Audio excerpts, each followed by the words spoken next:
It's our anniversary. Fun episodes to celebrate 1 year with the Pour Out Your Joy podcast. Stay tuned every Tuesday in March for lots of joy. We pick up where we left off with Joy-bringer guest Phil Kvamme. Wow, how fulfilling that must have been, though, for all of the interviews that you had with all of these Christ-centered people, too, for Jesus. What a fulfilling time that was for you.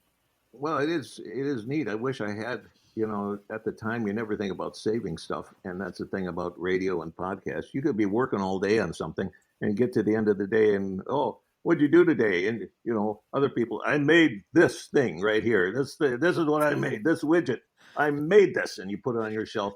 No, it's all gone. It's all time-based. It's just, you leave anything on your desk in a radio office long enough and it becomes irrelevant. You can just sweep it off and it's done. Because it's just the clock is ticking. Yes, but you must know the lives you've touched, because I know you've gotten some feedback, but people just talk, and people I know, they talk about, when you were in the radio, the Word and Phil, and I listened to him, and just impacting lives is what you did, and wow, I'm very grateful for that. Well, thank you. That's encouraging. Well, and I have to tell you, I have to bring up Bible Baffle, because that was the best. I would have my son, when he was, 4 through 7 years old, and we would listen to Bible Baffle on the radio, and we'd have a great time. It's like, what do you think that is? Well, I don't know. Yeah. Well, do you know it, Mom? Well, I might know that one. Well, let's call in. Yeah. Well, you guys won. You won a couple times. We won. We won a Zach Williams CD. Well, there you go. This is awesome. And he was so excited. Well, when I kind of inherited that game when I started at the Word, because Mike Huberger, the former manager, played Bible Baffle every day. And so and you got to play Bible Baffle. What? It sounds kind of hokey when you say it. Bible Baffle, what? And I know, we'll do this about a week, I thought. And no, that became a big deal. And it's just basically like a Trivial Pursuit game. And I'd go through these cards and then turn them over, put the card back in the box and keep going. And we must have gone through that box of cards about 5 times. Wow. So they weren't new questions, although there were several questions on each card. But what a joy bringer, and educational, and it touched so many people. I mean, they learned from it, and the kids. I remember hearing the kids call in. Yeah.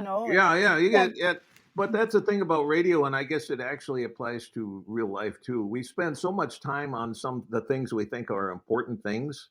Like in radio, for me, I go out and produce these stories. It would end up being a 90-second story, but it might take 2 days to put together all the pieces and edit it up and get it ready. And you play it, nothing happens. But when you go outside, back in Fargo, I used to do outdoor weather, which again, today would not be hard. But in those days, I'd take a cassette recorder and go outside and stand in front of the building with the forecast in my hand and pretend like I was live. Oh, we're outside the building. There's cars on the highway. Hi, how are you doing? And wave at people, and they honk, and that would be great. And one day I went out the back door where the satellite dishes were, and there was a dog out there, a big dog, jumping up on me, and we were way out in the country.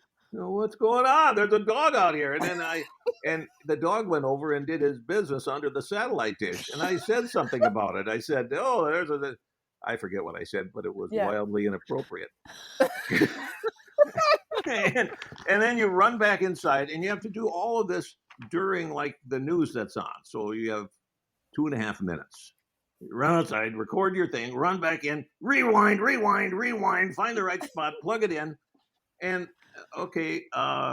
so I'm doing this thing, and I'm talking about the dog and his business by the satellite dish. Everybody calls. Oh, I remember the time you're outside and there was a dog and the satellite dish. And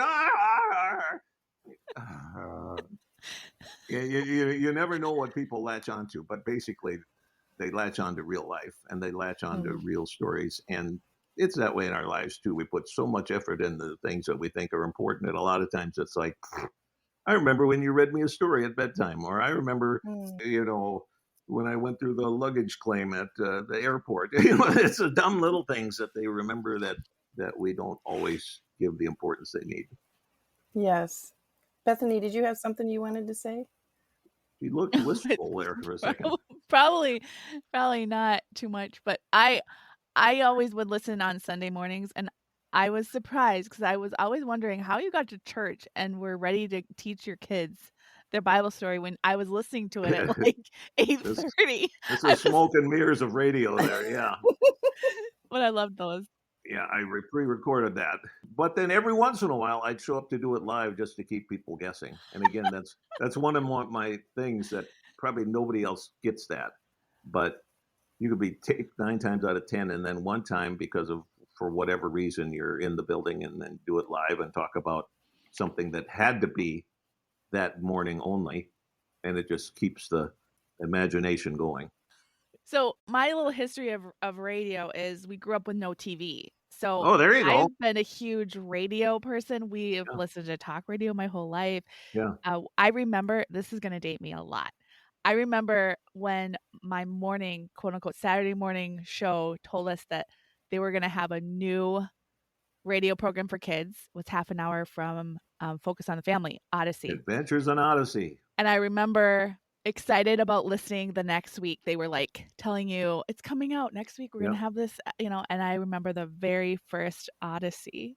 I remember playing the very first Odyssey. Yeah. Wow. And it used to come on reel-to-reel tapes, and then it went to cassette. And I used to take the old cassettes home because they just get thrown away otherwise, So we had an Odyssey library of all these old broadcast tapes. Oh. And my kids, until just recently, and we're talking guys in their 40s now, would need to listen to an Odyssey cassette in order to get to sleep. Because you get ready for bed and everything, and you can listen to Adventures in Odyssey as you're, okay, and they go. Wow, that's a good idea. Because they still play that. They still play that today. Oh yeah, we were the first station in Fargo, North Dakota, to play the Odyssey every day, because we had all these tapes, and I contacted them and said, hey, I know it's on the weekend, but couldn't we recycle these babies and play them during the weekday too?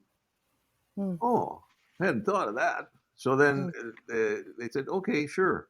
And then a few months later, they rolled out Adventures in Odyssey every day from Focus on the Family. I think it was like during the dinner hour or something. I remember that. I still can hear the music and go right back. Yeah. It is dramatic. This is how much I could tell an old wit to the new wit, because the original Whitaker. There's a subtle difference. Very subtle, but because I listened so much, I was like, oh, that's not the right. Doesn't quite have that same silky voice that Whitaker. And you know who the old wit is or was? No, I don't. Otis from the Andy Griffith Show. Oh, really? Oh my gosh. That's the actor was Otis, the drunk in the jail cell on Andy Griffith. A little bit of trivia there. Hey, that's good. That's good history. Yeah, so take a look at an old Andy Griffith and you listen to Otis. And I remember the first time I realized that, and then because we used to interview those guys every once in a while. And that's and I forget the actor's name now, but he did that for years and years, and he was the sweetest guy. And there were a lot of famous people. The window washer. Oh yes. He was the agent on the Partridge Family. Oh, Bernard Walton. Yeah. Oh my gosh. He was. I forget his name on the Partridge Family, Bernard. but the agent with all the Partridge song where we sing it. He and Eugene, that was like the best. Yeah. Like duo. And Eugene his voice pops up all over the place because he was a voice actor for years or he is. Okay. And you'll hear Eugene. I was in Chicago or someplace for her WLS, and there's this ad that came on. Eugene is on there. That guy, but he's everywhere. Yeah. So Phil, you have a good voice, great voice for radio, and I have been told by more than one person that my voice is good for radio. So I'm like, hey, podcasts, they work for me. There you go. Well, I've never thought of my voice as unique, but I think you want, in my head, you want clarity. You want every person voice. You limit yourself if you sound like, George Beverly Shea all the time. He's got a great voice, but you want an everyman voice is the best voice, and then you can change it to fit extreme angry or sad or fast or slow or all this kind of thing. But you're right, you do have a very nice voice. Well, I feel like I missed my calling. I should have been in radio. Oh, there's always chance. It's weird right now because radio, well, like every business, has been going through a lot of computer-based changes, but AI could possibly really affect radio, and is affecting now, because you can ask the computer to make any voice and put your own words to it, and it can be done. It sounds pretty natural. It's just not the real deal. But it is. Yeah, it's the thought process that is different. Yeah. And the computers, even though it's artificial intelligence, it's often really stupid. Well, tell me. Well, listen, I want to switch gears and talk about Sunday school and storytelling, because you guys, I have seen Phil talk to the kids and do amazing things with his storytelling. And one of the things that is the most cool, I have to point out, is he will draw a sketch on a big whiteboard of, many times he'll do this for the stories. And I just walk in the room and my jaw drops. It's like, oh my word. It just depicts the exact story. One time, Phil, you might remember this. You did a whole timeline. I think it was either an Easter or Christmas time. I can't remember which, but it was like a whole timeline that you had to cover. It was a recap. And you had this timeline on there with people or things, like the ark, or I can't remember what it was, but I'm like, oh my goodness sakes, how long did it take him to do that? And you guys, this man is an artist, I'm telling you right now. But, well, that was, I think we used the David C. Cook curriculum at that time, the Big God Story. Mm-hmm. So every 7th week or something like that, they had you do a recap or how does this all fit together kind of thing. Mm-hmm. And I loved that curriculum because it was always consecutive stories. They worked through the whole Bible every year, but obviously you don't hit every story every year. So it would be, this year it would take like 4 or 5 years to go through the whole thing. But still, you were going consecutively through the Bible, because it's amazing. Even as adults, we often don't know how things fit together. So here's my simple timeline for the kids. And if they learn this, I feel like, oh, well, okay. I just make a line, divide it into 4. And of course, creation, we don't know date on creation, but that's way over on some people claim to. I don't know. I don't know the date on creation, but it's way out there somewhere. But then the patriarchs, 2,000 years before Jesus, Abraham, Isaac, and Jacob.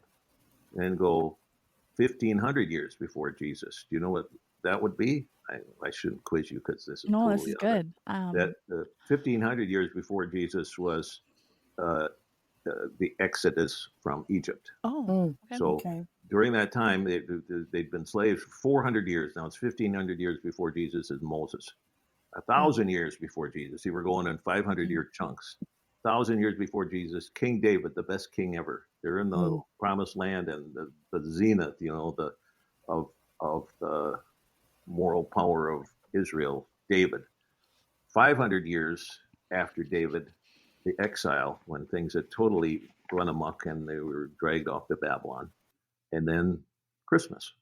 So you can fit all your Bible stories within that 4 positions on the timeline, and just to get that in your head. And I know, Pastor Tom will say, well, Phil, that wasn't actually 500 BC, it was 497. Okay, I know, I get it. I'm taking 500-year chunks just to make it easier. So 2,000 years before Jesus, the patriarchs, 1,500 years Moses, 1,000 years David, 500 years exile. That's really cool. And they give you a framework to hang things in. Mm-hmm. Well, and one of the cool things that you would do, and I have to share this, is there would be skits. Phil would get these outfits. We got a box of costumes. Yeah. Yeah. Thank you. And he would have volunteers. So, you'd have somebody for King David and somebody for whoever, and then they'd stand up there with their garb on, and he'd have them just mouth, like he would do the voice, like, hi, I'm King David. Yeah. And then he would have them move their mouth up and down, like that, but not say anything. It was so great. I still do that. Real live dummies is what we call That was it. it. And because you want the kids to be involved, but you can't take the time. You only have what, Yeah. 10, 15 minutes. Yeah. Yeah. You can't teach them apart or give them a script where they stand there and read. And it's just so the big thing for them is getting dressed up and standing in front of their peers. And so they don't have to know what they're saying. All they have to do is open their mouth when they squeeze their neck. I'm king. Yeah, exactly. So we have a good time with that. Last week was Peter. Oh yeah. So you get the little girl, and get her up there, and she's dressed with this, sometimes the beard and the whole deal. And she's opening her mouth, and you'd expect, "Hello, I'm Peter," but instead, "I'm Peter." and I don't know what it is, but the kids they kind of like being made fun of a little bit, because you're calling them a dummy, but you're doing it in a gentle way. And I gotta tell you, one of my best times ever as a Sunday school teacher, Joy. We're talking about Joy. For a while, we had a number of kids, and still do, that were on the autism spectrum in Sunday school.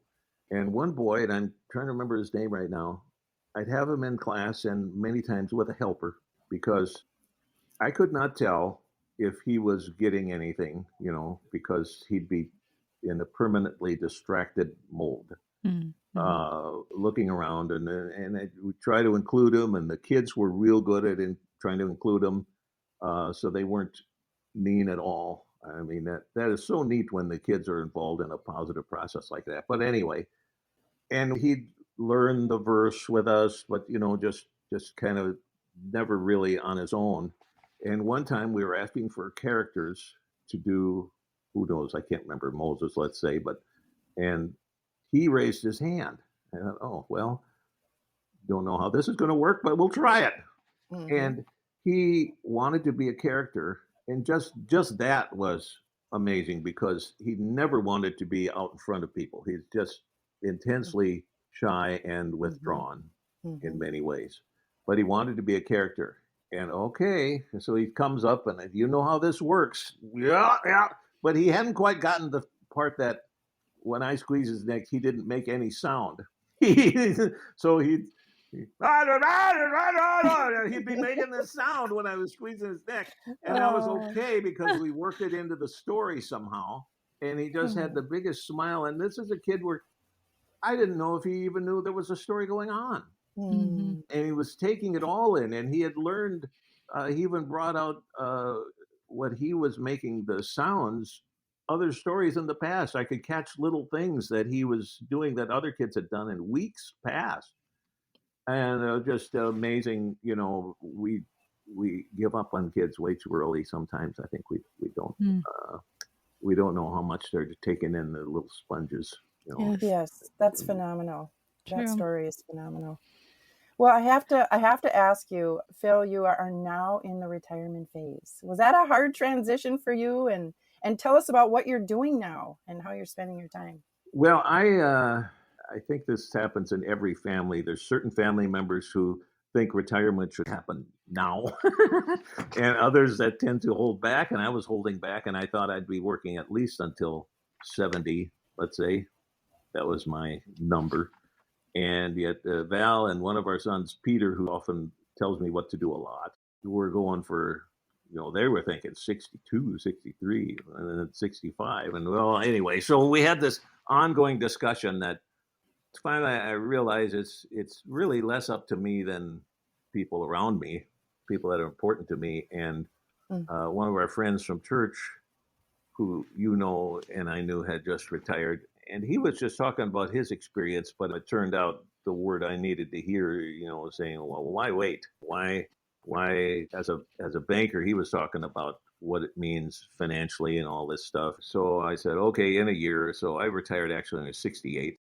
I did not know exactly what I would do. And I had things in mind that you kind of have to, I put together a list just because people are always asking you, well, what are you going to do when you're retired? Because we kind of went through a whole year on the air of, this is the last time you're doing this. Okay, this is the last time you're doing this. Last fishing extravagance, last, whatever it is. And so people knew I was retiring. So they always asked me, what are you going to do? And I finally decided I need a list of 3 things just to get people off my back, because I didn't really know. And I said, well, I'm going to do audiobooks. I'm going to do, now I can't even remember what the 3 things were, but it was 3 things. Yeah, nothing panned out that I thought I would be doing. Absolutely nothing. And I tried to force things a little bit too. And we were going through that Experiencing God Blackaby book in church, which is sometimes, even when we decide we want to serve the Lord, if we put all these conditions on it, like I will want to do this and this and this because I want to have an important ministry and da da da da da. No. You find where God is working and you come alongside. Is the whole gist of it. It's not about you. It's about anytime you see that people are growing spiritually and there's growth going on, and that's the Lord working. Find where the Lord is working and join it. You don't have to start your own deal at retirement. So I had several projects. Oh, I remember what it was. It was an app for Native American radio app. But anyway, didn't happen. Books didn't happen. And I even was this close. I'm holding my fingers a quarter of an inch apart.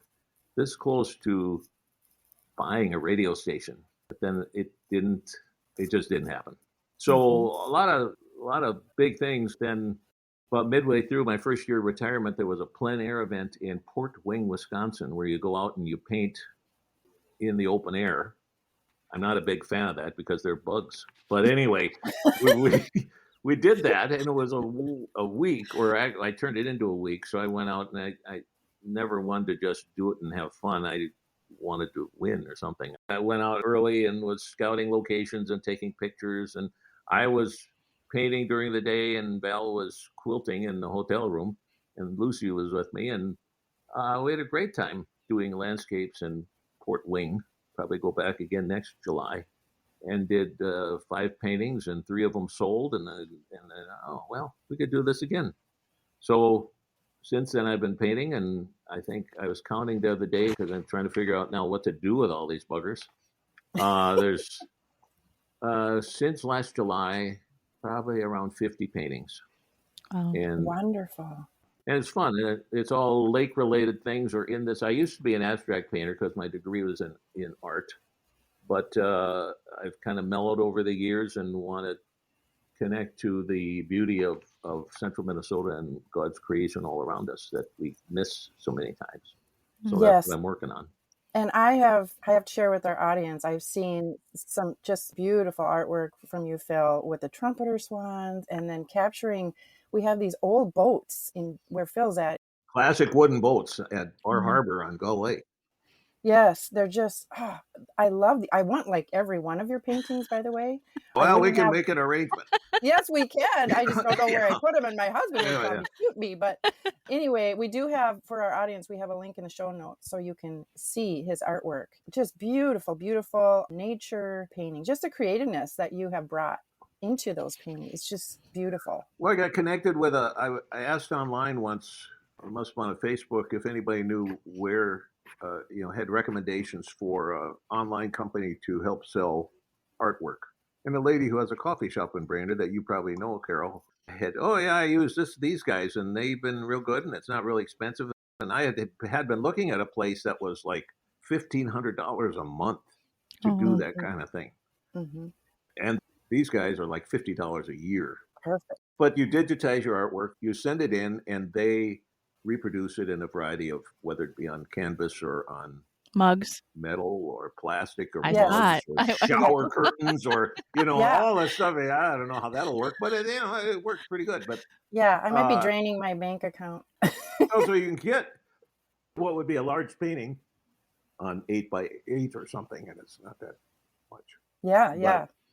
Anyway, it's a whole new experience, and if you want to take a look, the link is there, right? Yes, it is, and it's worth a look. Well, I want to say I would love to go on and talk forever because you are such a joy, and you bring so many good stories, and we are so. I think I speak for both of us. We're so honored to have you here, Phil, and we'll have to have you back. Yeah, I was just gonna say, can we have you back? Because seriously, I haven't laughed this much in a long time. Oh yeah. Well, Okay, I'll tell you the dog and the satellite dish story again because those are the important things. Yeah. But yeah, sure. Anytime you guys are doing good work, and I appreciate what you do. Thanks, Phil. Thank you so much Yes, for being on here. Who wants to start with their joy spotlight today? Okay, All right, go ahead. No, you go, Phil. Well, I was at the Holiday gas station, like you know, every morning Holiday gas station, and Ben, who you also know, Carol, came in and said, "Hey, how you doing?" He said, I was on my way to an indoor swimming pool and to do laps, and Ben says, "Oh, wow, you're just thriving in retirement. You're swimming, you're painting. I see you're painting online. You're just thriving." And to that point, I had not thought of what I was doing as thriving. I don't know. I was muddling along, as would have been my adjectives. And he said, "Oh, you're really thriving in retirement." So that was a real joy spotlight. Thank you, Ben. Oh, that I is like nice. to feel, all of us like to consider what we're doing as thriving, but we don't often put that adjectives next to what our daily lives. Yeah. No, I get that. No, that's good. That's good. Well, mine is around people. Mine's around people too. My sister. So I'm here in Florida, and I haven't seen family or friends from back home for a while, and I was missing them. And my sister drove out to Florida with her daughter because her daughter has become a traveling dietitian, and she's relocating here for a few months. So about an hour and a half away from us. So we got to connect and had a day or a few hours with lunch and at the beach, and had way too much sun, and we just had a great time. So that's my joy spotlight. That sounds like a great gig, traveling dietitian. Yeah, right. Itinerant dietitian. How about you, Bethany? Mine, okay. There's kind of a twofold. I woke up Saturday morning and we had the most lovely snow storm. I mean, it was snow, but it was so pretty. It was just gently falling.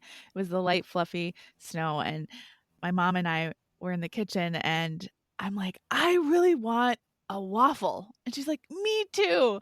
And we had bought these little Christmas tree mini waffle makers, and we bought them after Christmas. There was a really good deal. And she's like, but we don't have a waffle maker. And I said, yes, we do. Because we had bought two because we had a gift for someone we wanted to give it to. But I'm like, let's buy two. They were like $5. They were so cheap. So guess what I did? I went in our closet where we keep all our gifts, and I pulled one of those mini waffle makers, and we had waffles. And so with the Awesome. snow, and it was really special. Sounds joyful to me. Yeah. I'm hungry now. Yeah, me too. It's time to Okay, Phil, you may not know this. We end our episode by saying, pour out your joy. So are you ready? Okay. And wait, one more time. Thank you so much for being Yes. here. You are coming Thank back. Yeah, you have My to. pleasure. Yeah, thank you guys. All right, who wants right. to start? Well, Phil's going to start. Okay. Phil, you gotta start. Ready? All right, here we go. Pour Out. Your joy. woohoo!